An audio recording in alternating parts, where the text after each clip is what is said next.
Is it possible to do too much filler? Definitely. Can you be any more excited about that?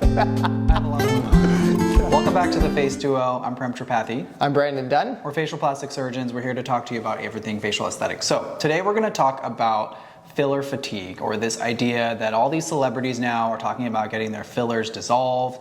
Is that right for you? Should you be getting filler? What's the benefit of filler? And those types of things. So first things first, what is filler? Filler.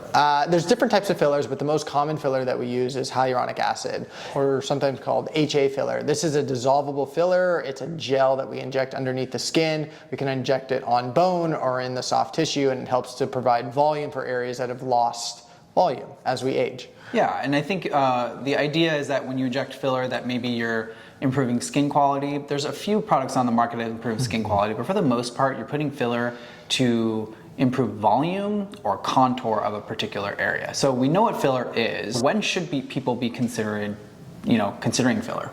Throughout all ages, people can get filler. I would say the most common is either in the early years to try to enhance areas like your chin or your lips, that to just improve hydration or kind of help with some of the contours. And then as we get older, when you start to lose a little bit more volume, this helps to provide some more support and some more volume for the areas that we lose volume as we age. Yeah, I think for the most part, when filler's done well, it doesn't really matter on your age. Right. There's always a place that could look a little bit better, whether it's for proportion or to enhance what you already have. If you want lips that maybe just balance out your face a little bit more, there's always a nice place to put small parcels of filler. That doesn't mean that everyone should be getting it, but for the most part, if you have a trained eye and you go to an experienced injector, there's a good chance that you'll get some recommendations on where to put filler. Let's talk about this whole idea of filler fatigue, or whether fillers are sort of going out of fashion because people are dissolving them, starting over, and how that all started. So, the second phase of where fillers came to be was that everyone was focused on the middle part of the face, the cheeks, filling this area because the thought was if you balance this proportion out, it would lift the lower part of the face. As we know, it's not really true. You can improve the middle part of the face and make it look more balanced with the lower part of the face, but you're not going to do any lifting. And as a result, people have just gone way overboard in filling the mid part of the face, so much so that they're starting to look distorted. They're starting to need filler in other areas for balance. And so we've sort of reached a point now where there's this idea of filler fatigue. There's just way too much filler in people's faces. It's weighing them down. It's making them look older than they need to look. And it's not actually making them look better or enhancing what they have. It's just starting to distort the overall facial features that they have. So there's this push now, and it's really common with celebrities like Black China and lots of other celebrities that have come out and said they're getting all their fillers dissolved or they're not getting fillers anymore. What do you think about that idea? I mean, I think that the pendulum is swinging back to hopefully somewhere that's a little bit more natural. And I think that's what ultimately happened. Filler has been around for many, many years, but I think it was popularized with social media and media just in general. And so I think, we maybe as providers, we're listening to our patients a little bit too much. And so we're kind of chasing things that were becoming ultimately unnatural. And so I think the biggest thing is that we're moving in a direction where we're trying to become much more natural, much more less filled, really kind of help to enhance or just really slightly improve areas that are of concern. And so one of the things that I always talk about my patients, and we've talked about this kind of a lot actually, is that you won't notice someone that has good filler. And so I think one eternity later. That's the biggest thing, is if you notice someone that has filler, then it's probably not filler that has been placed well, or it's too much filler. And so really the idea of placing filler is to not even notice that they've even had filler and really just kind of help to improve the contours of the face. And so that's what I would say is wrap it up. Yeah. Yeah. So ultimately, I would say we're trying to move back to an area where we're just enhancing the volume a little bit and not necessarily overdoing it. Yeah. I think good injectors or Injectors that inject conservatively have always been doing that. We've always put small amounts of filler in our patients, not overdoing it, and it's the ones that have just overdone it that have given fillers a bad name. So personally, I think the way things are shifting now is we're going towards more this biostimulatory filler, or products that we inject that actually build collagen or improve looks over time. So for example, Sculptra is a product that will build collagen over time, and it's nice for areas where you've lost some volume, like in the mid-face or in the temples, but it also builds your own collagen over time and improves your skin quality. It tends to look a little more natural because it's your own collagen being built. It's an acid that lays down a scaffold, and once that scaffold fills in with your own collagen, it looks really nice. And I think that's probably the new frontier of fillers. They're also very common in places like Korea, where they're mixed with hyaluronic acid and biostimulatory filler, so that you get a little bit of both. But I do think that there's a shift away from overdoing it and really just like this idea of a clean girl aesthetic, right? Fillers and these types of things follow makeup trends or beauty trends, and there is this idea that that overlook look is sort of done now. Yeah, definitely. The other thing I will say to this biostimulant, one of the things I would be cautious is that biostimulant is a nice term that helps to kind of like simplistically describe what exactly is going on, but ultimately we're introducing a product that helps to create collagen or scar tissue. And so, it does improve volume. It can improve a little bit of the skin quality and skin texture.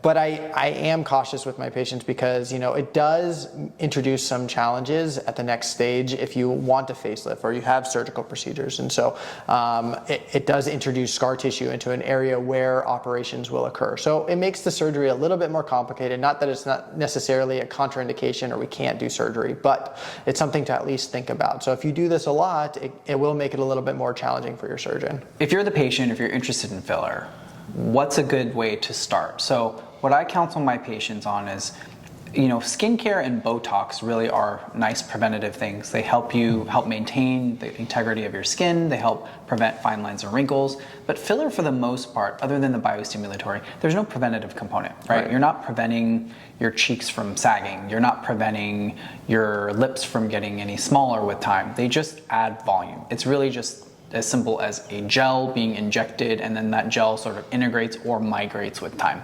So filler is not really something that's a requirement by any means, and it's not part of the preventative process. So if you're interested in filler, then remember there should never be, do I need filler, or do I need to be getting this every 6, 8, 10 months? I don't put my patients on a schedule of any kind for filler. I do for Botox, I do for lasers, but for filler, it's sort of when you feel like you need it again, at least that's how I see it, you can come back and get it. Yeah. I think if you're just routinely doing it every year, it's going to start to weigh down, and it's going to be a lot of filler there. That's going to be there before all of it dissolves. What do you think? Yeah, I kind of disagree with that a little bit, because I do think that as we get older, yeah, well, anyway.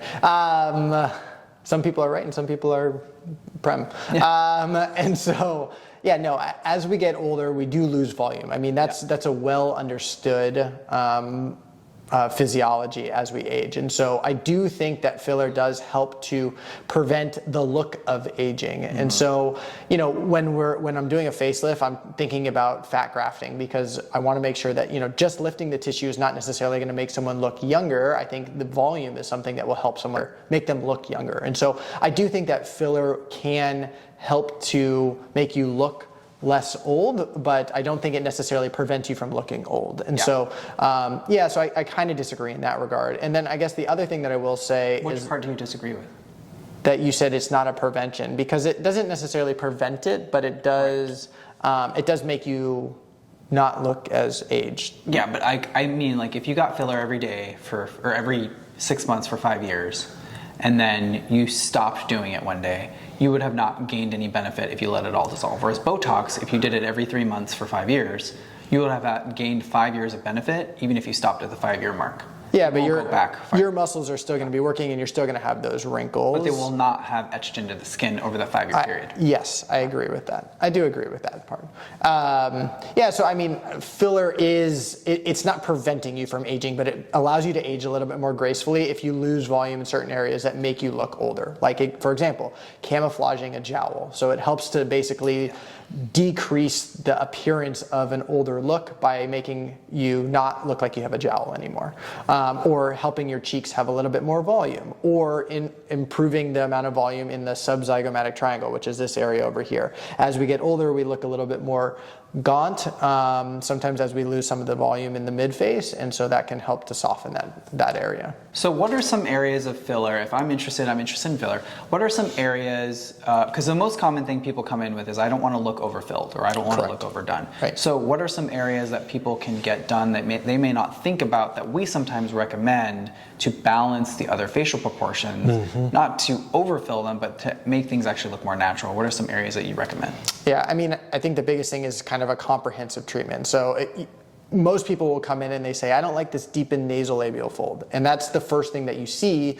That is seen as, making me look older. But, if you look in the area next door, you're looking at the cheek. Most of the time people need volume in the cheek to help make the nasolabial fold not appear as deep. The reason is because you lost volume in your cheek and it's becoming heavier in the nasolabial fold. Areas that I would fill that people maybe don't recognize that it would improve the proportions of their face are kind of what Brandon talked about, is in front of the jowl, so that's the pre-jowl area, or the chin and the chin depression. So in this general area, when you put small amounts of filler, again, it just blends with the areas that look a little bit more in contrast. So if you have a deep jowl, blending it in with that jowl makes things look a little softer. And then filler, sometimes small amounts of filler in the temple, small amounts of filler in the area below the high cheekbone, and even in the jawline, can create a softer look and may make you look less overfilled. Whereas places like the cheek, right in front, the anterior cheek, you've seen people that smile and everything looks really, really big. Obviously the lips, these are sort of telltale signs of a lot of filler, and these give filler a bad name. So remember, if your injector or your doctor is recommending fillers outside of the area that you are thinking you need, just remember that you've got to trust the person that is there, otherwise you got to find a new person. So if you're interested in injectables, non-surgical treatments, or surgical treatments, look below in the notes. We have all of our contact information there. Follow us on social media, like, subscribe, and follow, and we'll see you next time. Take care.